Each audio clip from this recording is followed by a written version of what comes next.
Good morning, good afternoon, good evening, ladies and gentlemen, wherever you may be in the world, and welcome to Thoughtful Nuggets and Pearls on Gift of Healing TV. I'm waiting for my co-host, Enolia, who is hopefully just about to join us. We've had some technical issues, but we get through these. So Enolia is nearly with us. Enolia, if you can hear us, welcome. Lovely to see you. And we are delighted to be joined today by Linda Marsanico. Linda, thank you for joining us for this program that is starting off fairly chaotically. Yes, and the pronunciation of my name is Marsanico. Marsanico, I do apologize. And I'm so glad to be here. Thanks for inviting me, Sarah. It's an absolute pleasure. We really are looking forward to this. Hello, Enolia. It looks like you're on your mobile. Yes, I am. How creative of you. That's very creative of you. Yeah, well, we have to hear just a few difficulties, but if you can hear me, that will be wonderful, and that's the main thing. So no problem at all. Okay, well, we just about got that. So fingers crossed. Anyway, the topic, yes, definitely. The topic for our conversation today is love and compassion moving towards the light. And actually thinking about the issues we're having with technology, it's about having love and compassion for ourselves. Yes. And if we can be relaxed and take this really lightly, then hopefully it will all settle down for us. But Linda, I love the fact that you've chosen this topic, because we always ask our guests to choose the topic. So please, let's start. Share a little bit about yourself and what this, and about why you've chosen this topic. That would be lovely. I was telling Enolia that I started life as a very shy child. I was the oldest of four. I was the observer, and I chose a profession. I'm a psychologist. I chose a profession where I listen rather than speak a lot. My clients often like to speak to me. So here I am as a psychologist, and I began to get itchy to have my voice be heard. And so I wrote a book because I wanted the voice to be heard, and I wanted to share what I had learned so that people could benefit from it. So there I was developing a website, and I wanted it to be a spiritual website. I think it took me 6 months. From what angle do I approach spirituality?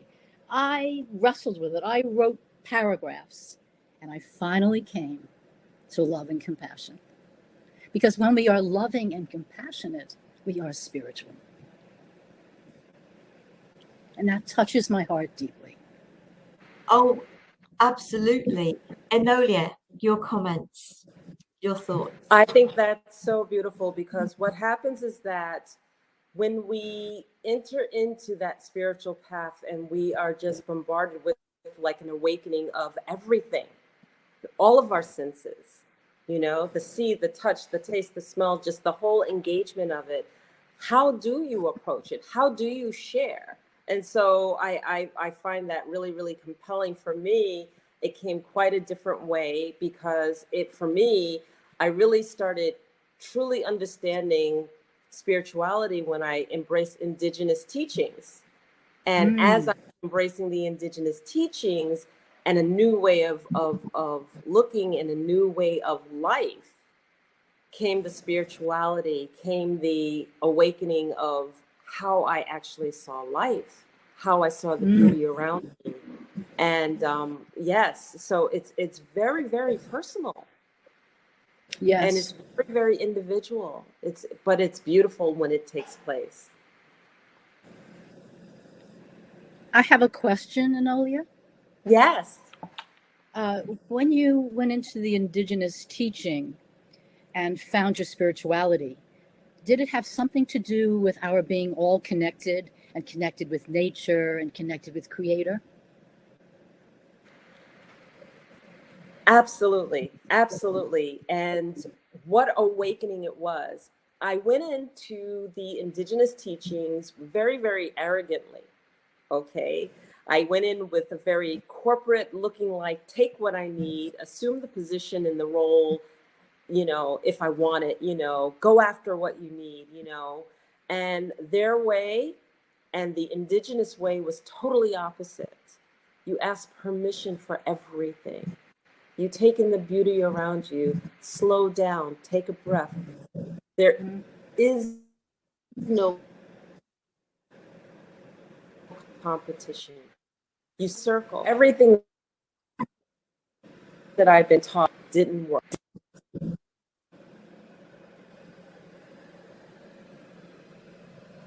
You're breaking up on us very badly, Enolia.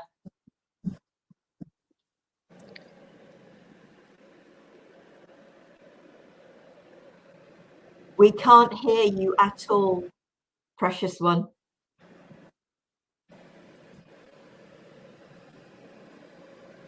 We can see you, we can see that your mouth is moving, but we haven't been able to hear most of that. We really are having technical issues with this today, aren't we? Oh, bless. I don't know whether you... Go ahead. Carry on, Linda. I think, can you hear me, Enolia? Yes?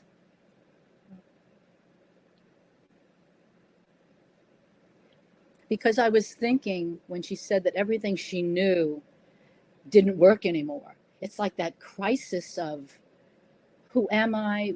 Where do I want to move to? How can I be spiritual? I remember being in a spiritual group and I joined and people were talking about things I had no idea about. It was like Greek or Chinese. And so I had to catch up. I read and wanted to learn. I was very thirsty, but it's a jumping off point of challenge. Oh, it really is, isn't it? For me, it's what I referred to as being my wake-up call. Sort of what happened to me sort of got me out of that being that people pleaser and not having any sense of self at all. And that starts.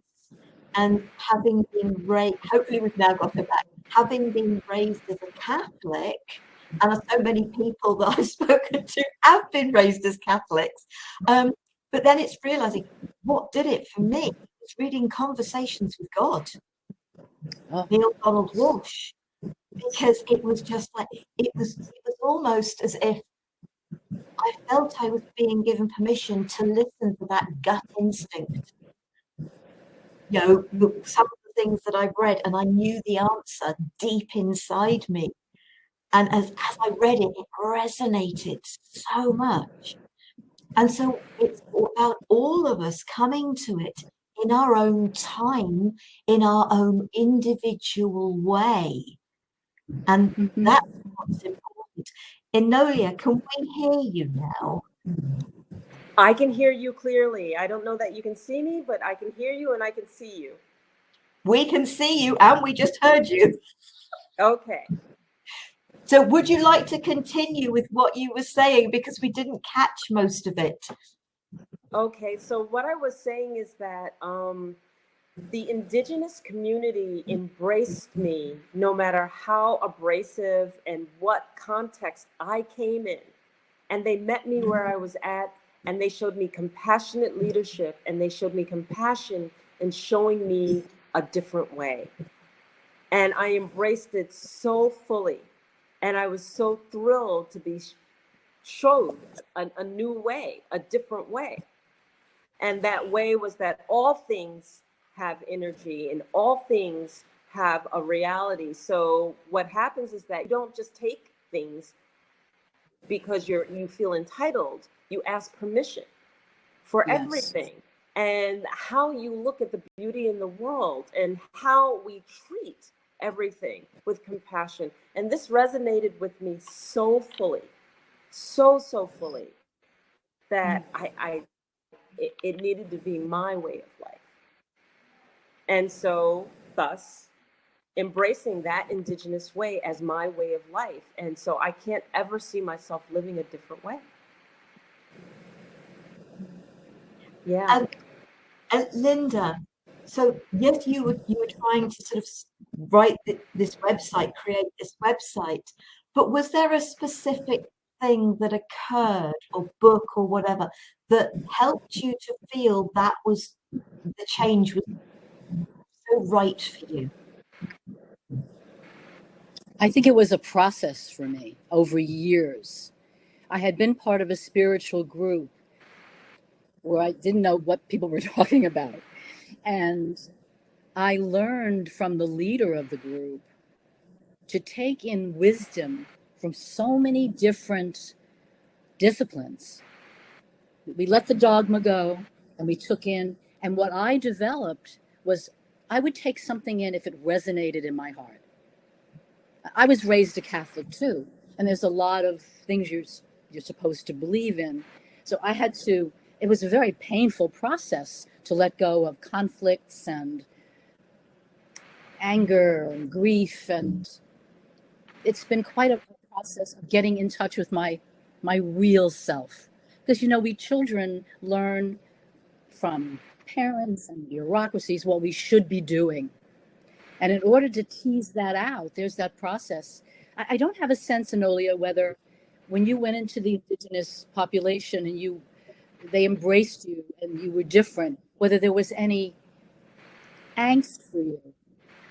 For me, there was a lot of angst along the way for me to heal, acknowledge, work through, and let go. This the process of, I see that as a process that's ongoing. So I don't have a sense of your process, because we're all so different, and there's my book is my journey, but there are probably a million ways to take the journey, right?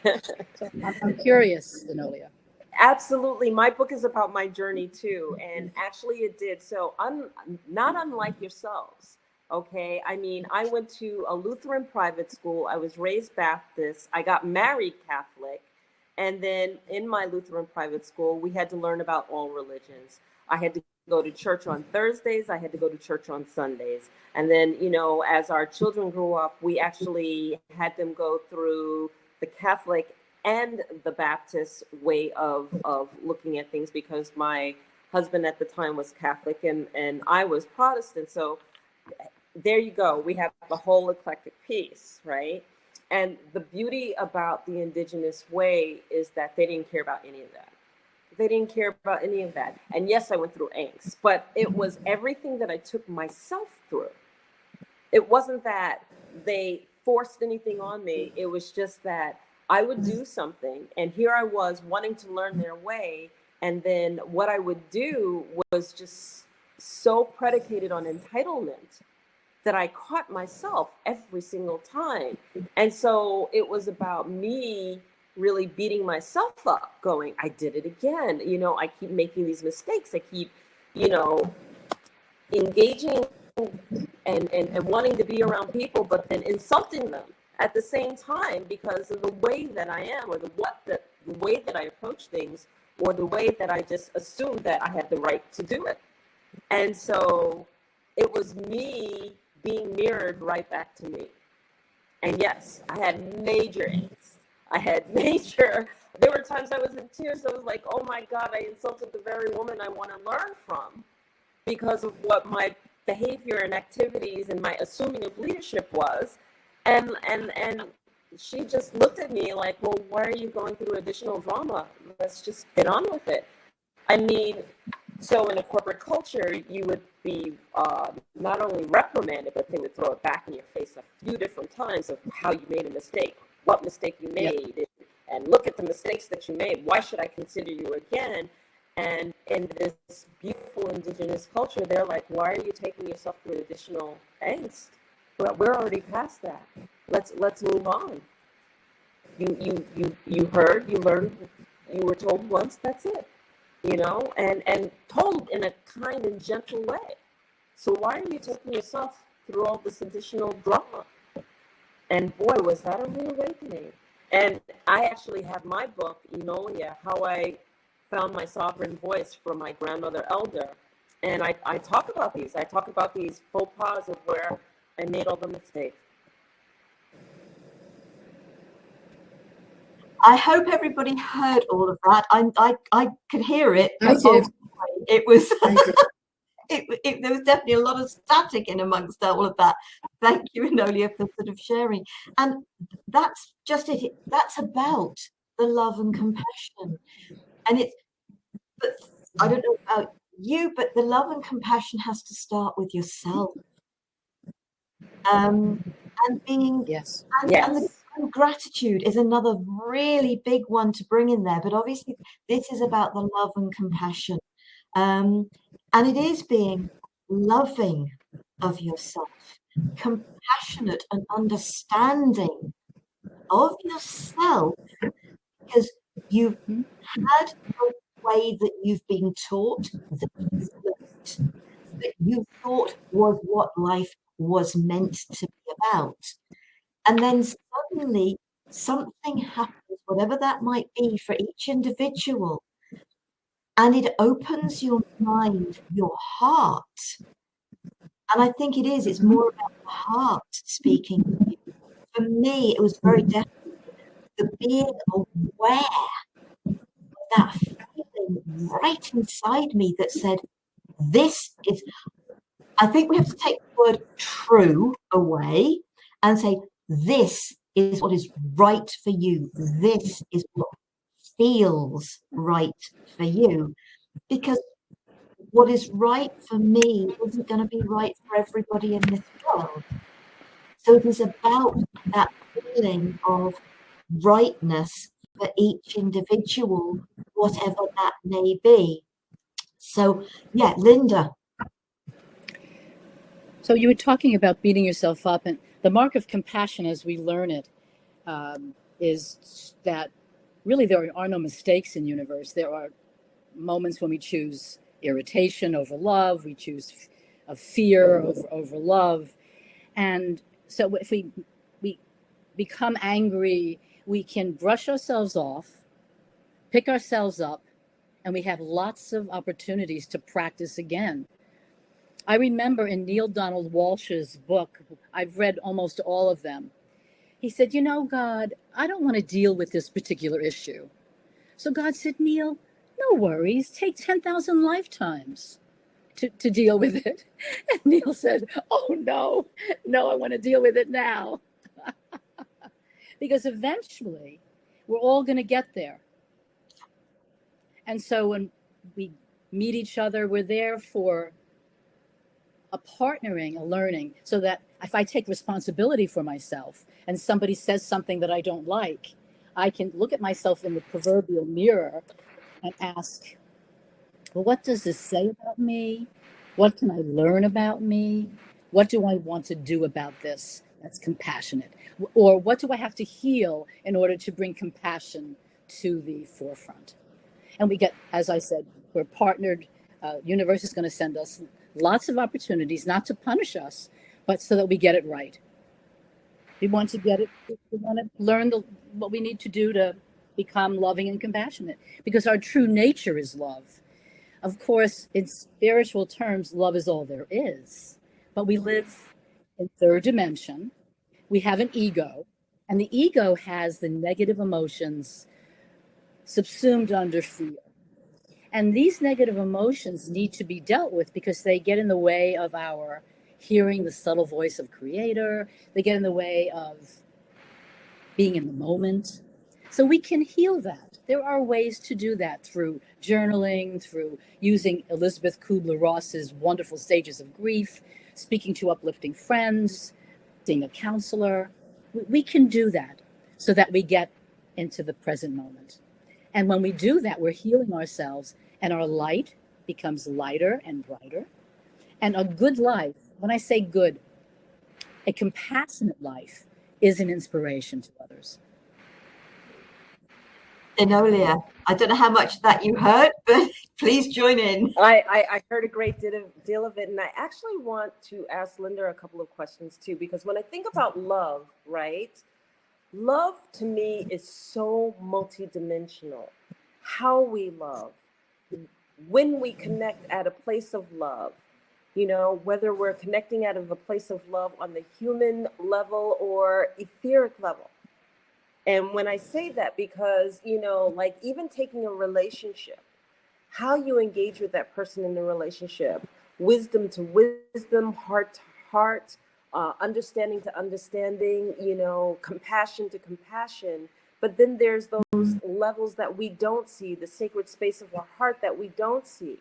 You know, when you know that your loved one is suffering or in pain and you just feel the pain and you're not anywhere connected with them or in the physical, but you know that something's going on. You know, that love between a mother and a child, because that cord is just so strong. You don't necessarily have to see them, feel them, taste them, touch them, whatever, you know, the physical senses to know that something is wrong, something's off, something doesn't feel right. That love that connects between a person and a partner, that when they've passed away and you know that something has changed, shifted.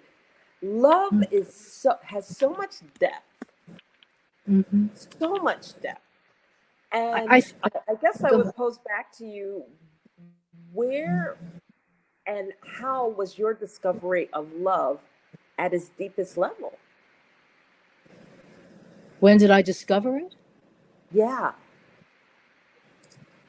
I think, Enolia, that I'm continuing to discover it. You know, because I thought today, before I thought, how would I define love? I don't know how to define love. It's right. We have words, and the feeling is much greater. And of course, we're multidimensional. We're in multi places. So when I think of love, I think of bliss, I think of caring, I think of giving. I think of love as a very high vibration. Love is something we can't live without. Had you remembered the study in England during World War II? Little infants, because their mothers were at war, were cared for by nurses, and they went around and around, and they missed on the periphery some of these infants, and the infants died. So we cannot live without love. Mystics write about it, dreamers, poets, but to define it is. So I want to say something else about love. But I don't know whether you want to say something about what I've said. So I wanted to talk to you about a blog that I wrote, but I don't want to. I want to allow for some conversation. Go ahead. Carry on. Okay. So love and compassion to me are soul sisters. And I compared love and compassion to a hard-boiled egg. So you have the yellow and the white of the egg. They're described differently. They look different. You could separate them. But if you separate them, you do not have an egg. So I think of love and compassion being residing in the heart, and that it's extremely powerful. Then that was one blog. These things come to me as I'm writing. All You Need Is Love. All You Need Is Love by the Beatles. Very simple. Yeah. All you need is love. Now, in looking at the music, it's very complex. There's Bach, there's the French national anthem, there are famous rock stars on guitars, discordant notes. And I thought, to me, my interpretation is that it shows the complexity behind the simplicity of all you need is love. We don't just jump into love. We've got to shed what doesn't serve us anymore.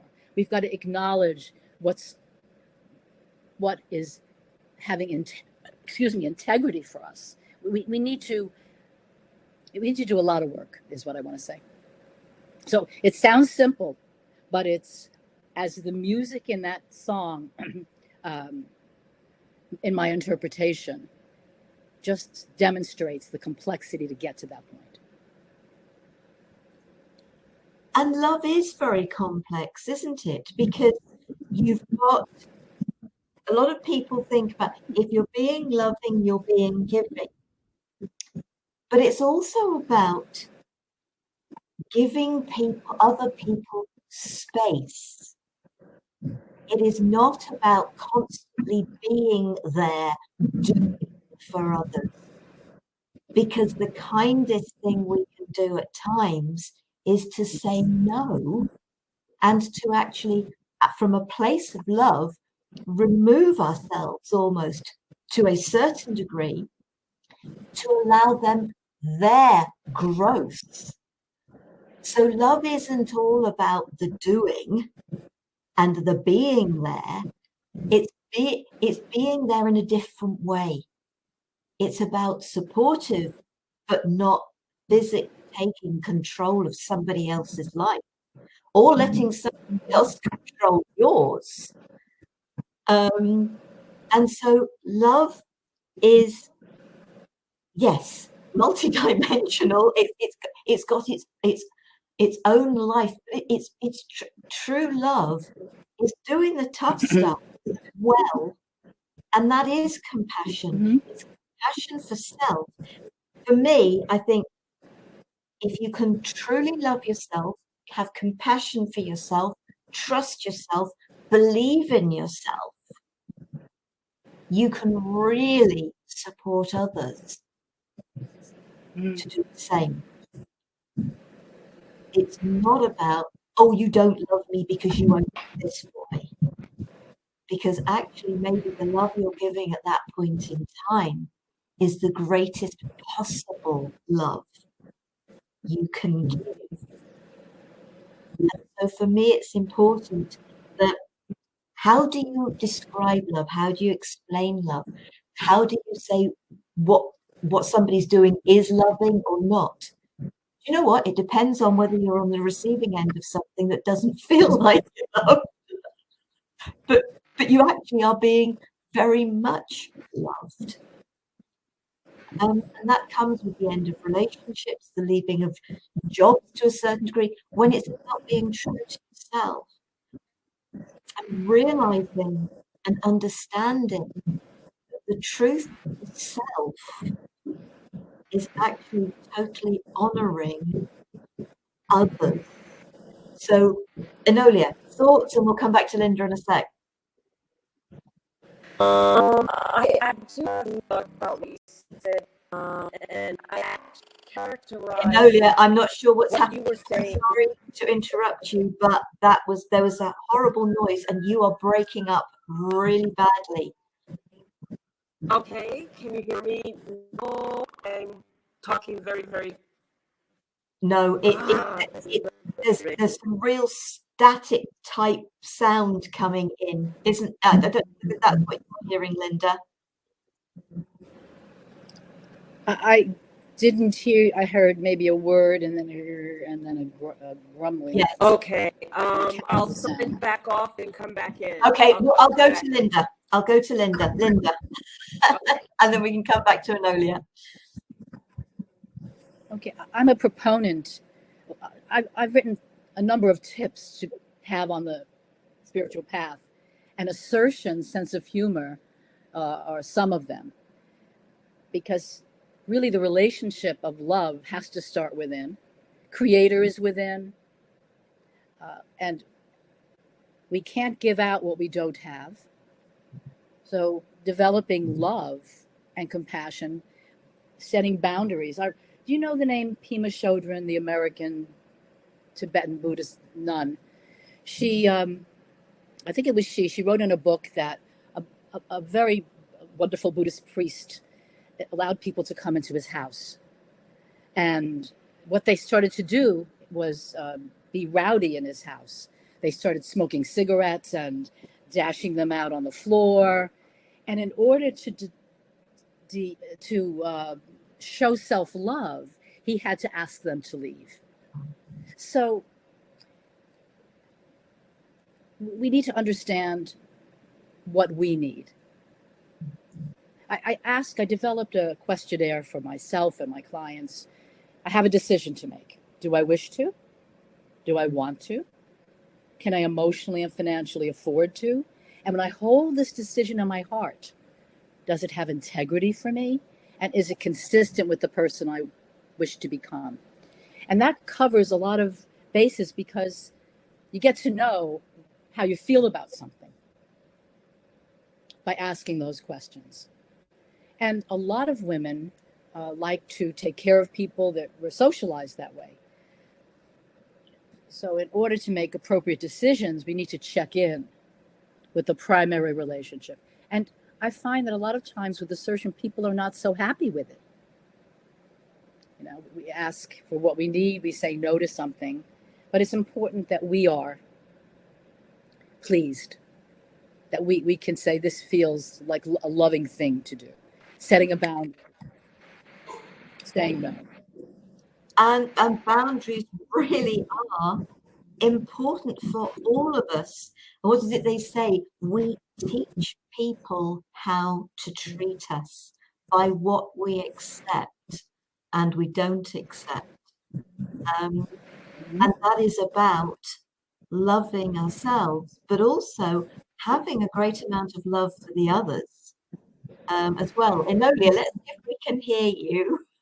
Yes, yes. What I wanted to share with you too was that when you talk about love and you talk about the space that people need, and especially because people have just gone through a pandemic, what we're really discussing is between love and the balancing of freedom.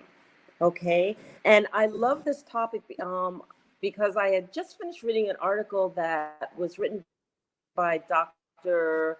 Robert Gilbert, who talks about love and freedom and the balancing of it. Because what happens is that we need love. We need to receive it. We need to embrace it. We need to embody it. I mean, we can't live without love. But what happens is that when we feel overwhelmed by it or smothered by it, then what do? We push it back.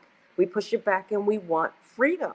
And then in that freedom, we want that individuality, we want that space, we want that time, we want all of that, you know, like give me the opportunity to do exactly what I want to do for me, the way that I see it for me. And then what happens is that then we start talking about, I'm lonely, I need a relationship, I want somebody in my life, I want to invite love back in because I don't feel that love from somebody, right? And so it's a balancing act. And what happened is that, you know, I was reading this article by Dr. Robert Gilbert, and the fact that post-pandemic, you know, we're seeing a lot of divorces taking place because people were feeling overwhelmed. They didn't have that space, that freedom, the ability to walk, the ability to go and do and feel that they could go and do of their own accord. And the love is there. The love is there. But the balancing between the freedom with that love wasn't. And so, you know, we need to be able to balance those two key components within our lives so that we can maintain that relationship. So I think that was really interesting that you brought that up. But I think it's a very, very pertinent and important understanding that people should have within relationships, so that they can just actually communicate and say, hey, I need more freedom. I need the freedom to be able to come and go, to have some time or isolation to myself, so that I can accept and receive your love and not feel overwhelmed by it. And things have changed, haven't they? In our world, things have drastically changed.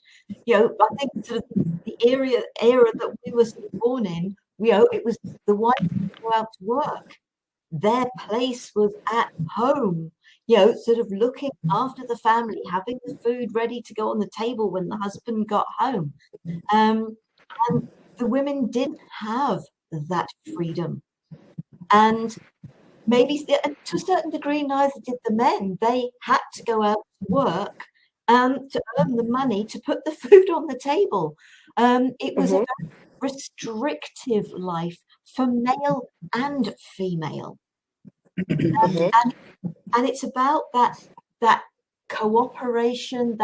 It's about the working together and creating that loving space that does allow space. You know, a lot of people these days, couples, they have their night out once a week, once a month, whatever, with their friends, or they go off for a horse ride or whatever.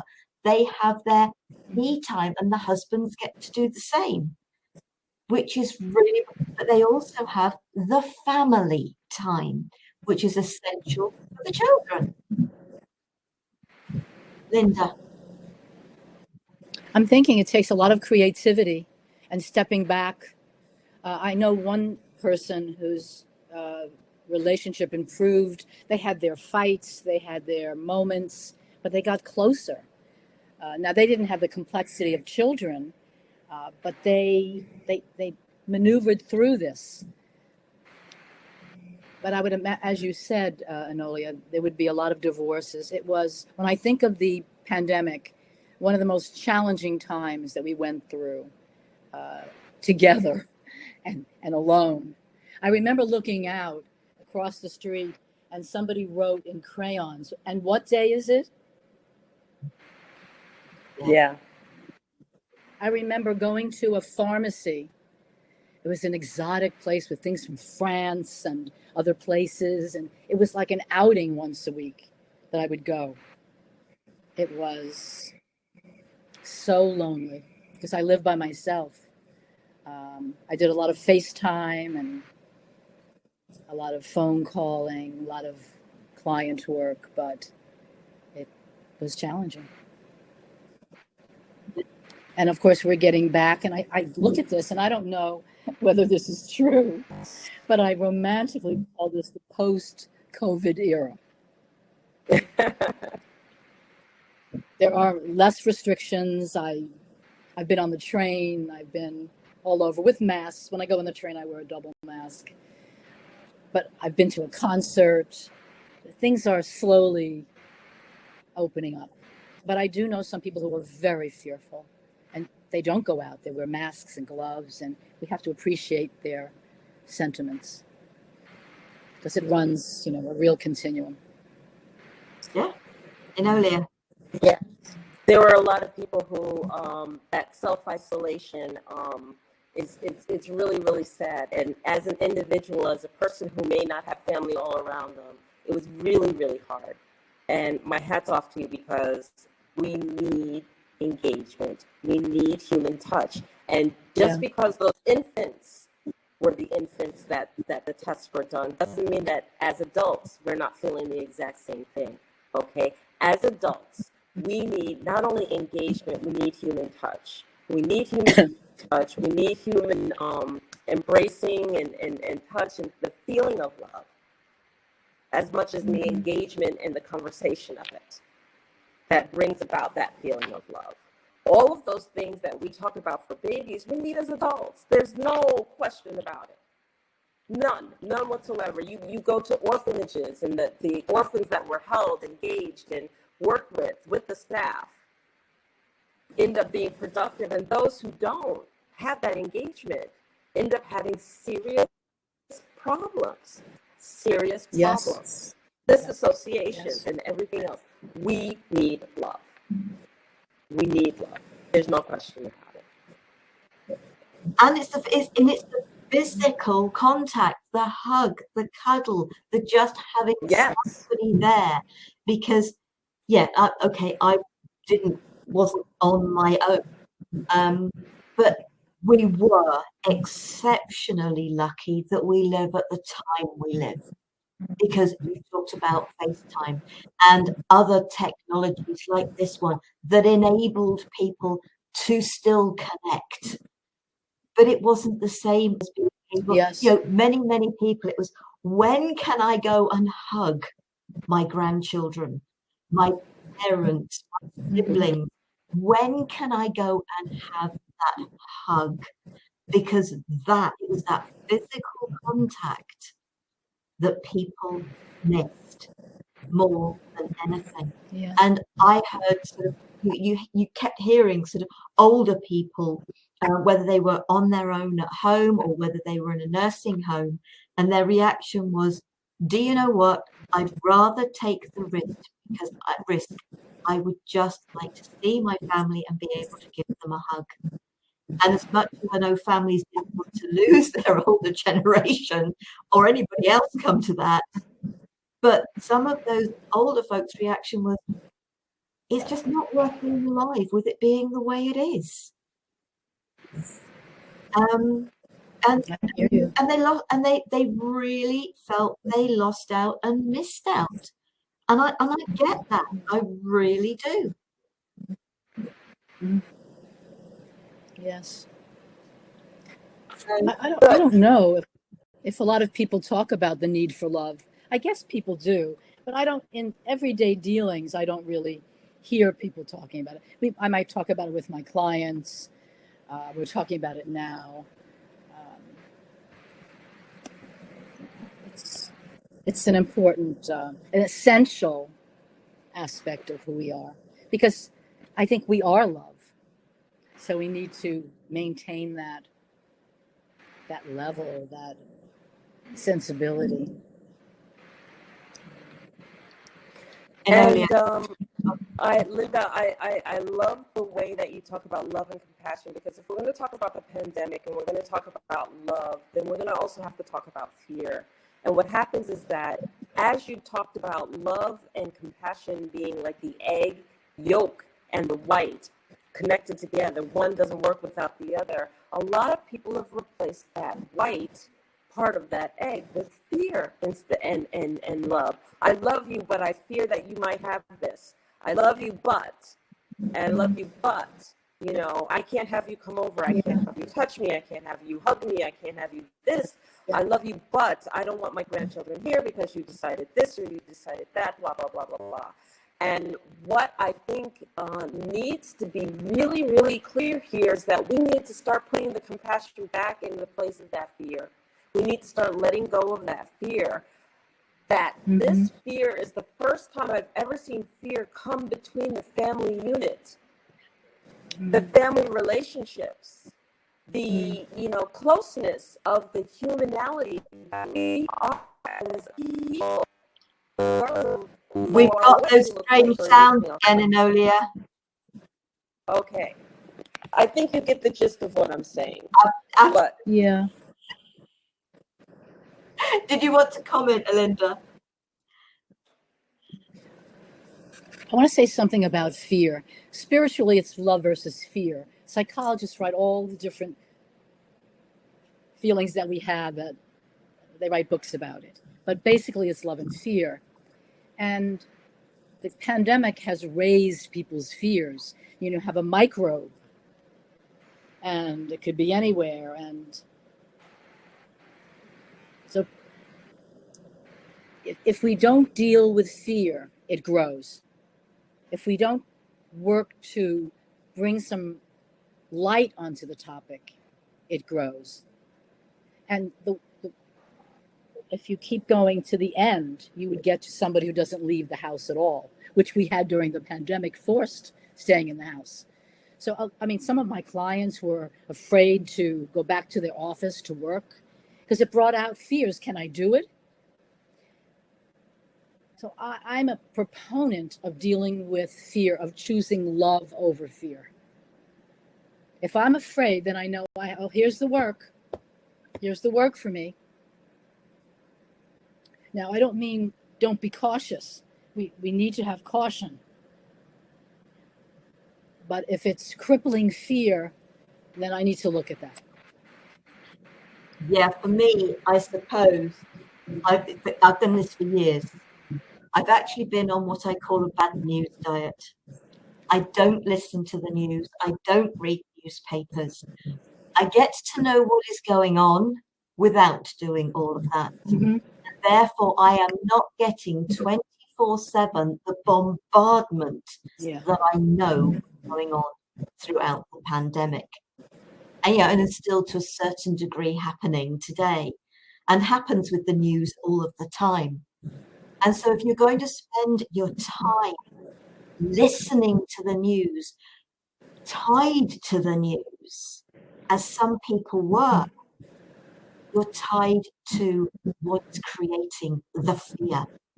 Oh, and in our, go, please. Yeah, no, that is just why I will not listen to and read news, because my whole life now is about, there's fear, of course there is.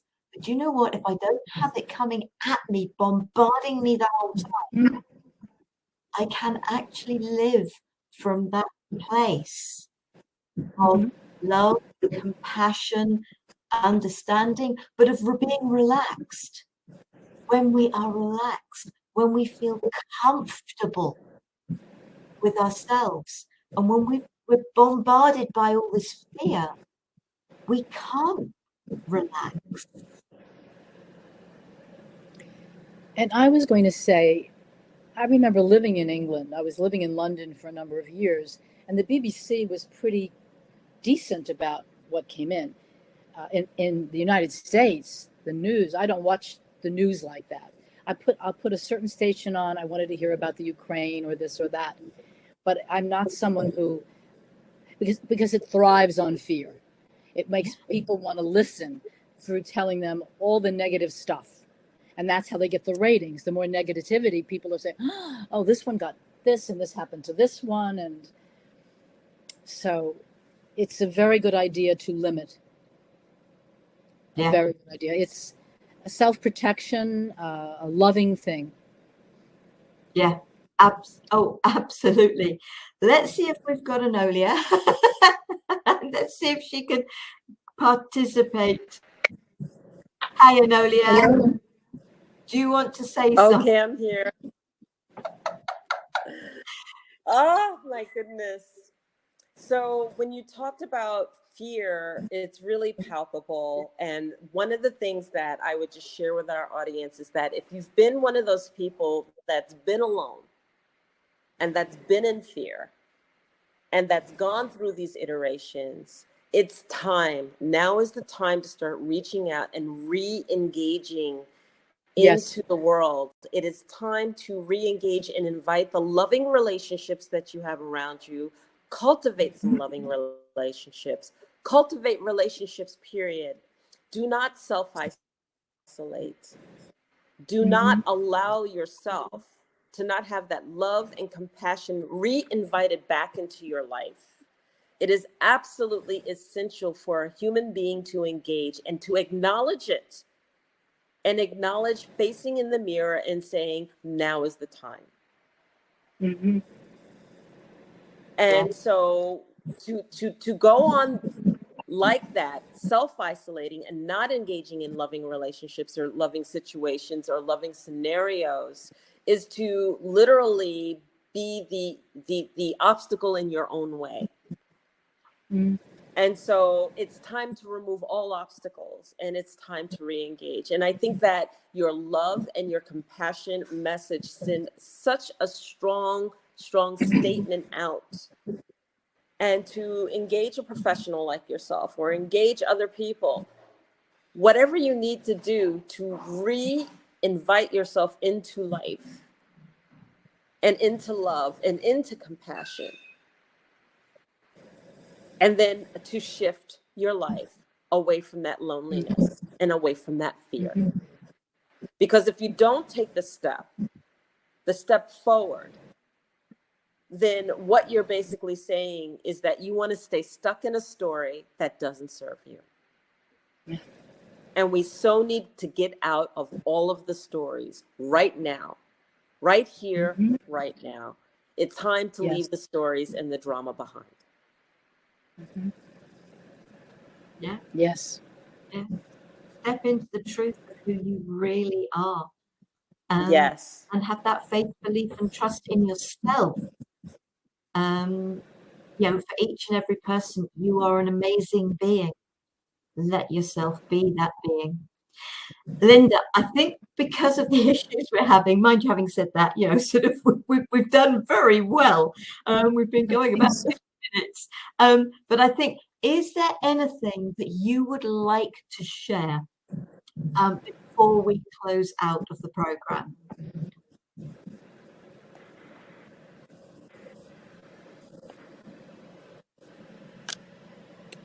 I want to say that love and compassion are there for us as a barometer. So if somebody's doing 40 miles an hour in a fast lane and I want to get past them, I can either honk, curse, or I can sit back and maybe flick my lights or maybe change lanes and be compassionate. There are so many opportunities to be compassionate. Universe is going to put us in so many situations because we're basically love, and they're helping. And we make the decision. And it's without judgment. I want to say there are no judgments. I have to say, a couple of years ago, I was at a dinner party, and one of the hosts, one of the people there, blocked me in with his statement about an issue. He wasn't looking at my nuances. So I go home, I'm in my car, my garage is here. I have to pull in and back up. There's a man sitting in a car in front of me. And I flicked my lights and he moved. But at that moment, I didn't think he moved enough. And so the anger that came out of me was shocking to me. I was pressing the lights to get him to move. And then I realized how I felt. And that was a failure, yet something that I learned from. And I had enough room to back in. So we have successes, we have failures. God doesn't judge us, but provides lots of opportunities. And so we need to understand that we need to be kind and loving because God is within, our love, our journey is within, and kindness helps a lot. It's a kiss on the cheek. It's you know how you feel, how I feel if somebody comes down the street and smiles at me. It's a burst of love. So we have choices without judgment. That's what's important to convey. Absolutely. And please do feel free to share how people can connect with you. I'll put your website address up here, but I'll also put it under the video. But please do share how people can connect with you if they would like to. So on my website, it's Linda, Linda, Marsanico is MARSANICO.com. And within the website, there are various places that you can contact me. You send me a contact form, ask a question, and I have about 200 blog posts that are on there. Lots of reading is possible, and people read them from all over the world. Linda, thank you so much. I will put the information for both myself and Enolia as well. So please, if you would like to learn more about what we do, it's important that it's there for you. There's a lot of information on our website. You don't even have to contact us. There's a load of, I'm sure there's a load of stuff free from all of us. There's certainly, as I know from me, you said about your blogs. Absolutely. Yeah. Absolutely. Enolia, I don't know whether you want to try, because obviously we're actually going to be back with today's conversation again next week. So, which is a change because I know Enolia couldn't be with us the following week. And it's your guest, Enolia. So do you want to see if you can share about next week's program? Why don't you go ahead, Sarah Jane, because it's just been off and on so much. I don't want to be in mid and cut out. So go ahead, just do it for us. Okay, so next week we have another today's conversation, and our guest is Infinity Anahata Love. I hope I'm saying that right. And we're going to be talking about letting go. That's correct. Good. Letting go of the past. So I hope that folks will join us for that. I am very grateful to you, Linda, for joining us today. There's a part of me that is obviously very disappointed that the technology has been the way it has been, but on the other hand, showing lots of love for it because we've still been able to do the program even with a few glitches. Yes. Linda, thank you so much for your insight and your wisdom and your conversation. It was really, really powerful. And I hope the audience will take the time to reach out to you because Linda comes with so much depth and love and knowledge and compassion. And I just feel so truly inspired by you. So thank you. Thank you for coming on today's conversation. And I want to thank both of you, Sarah, for inviting me, Enolia for making time for Zoom, where we shared soul energy. And I'm so appreciative that you've invited me. And I think you were very courageous today, Enolia, coming back in and out with a smile on your face. I think that takes a lot of courage. We've learned we've got to do things like that, haven't we, Thank Enolia? you. It happens sometimes. I didn't hear you. Thank you for bearing with me. Oh, I just before the show, I couldn't find the link. link. Bearing with me. Yes. Sorry, Enolia, did you say something? I said thank you. Thank you so okay. much. Thank you. And Linda, did you say something? I think you spoke at the same time. Well, I want to say that the both of you have such love in your hearts, and you give so much, and that inspires me. So I thank you very much, Sarah, for you reaching out and to know you, Enolia, to know the both of you, that you're generous with your time and you embody love. You pay it forward. That's what we do. We give, right? We give. And that life is an inspiration to others. Thank you so very much. Thank you, folks. I hope you'll join us again. I hope you'll connect with Linda. We will be back again. Hopefully, less problems with the technology. This doesn't happen every time. We're obviously being challenged today. Thank you to Linda, to Enolia, to all of you. Love, peace, and light to you all. Namaste. Bye. Good night. Good morning to wherever we are. Bye.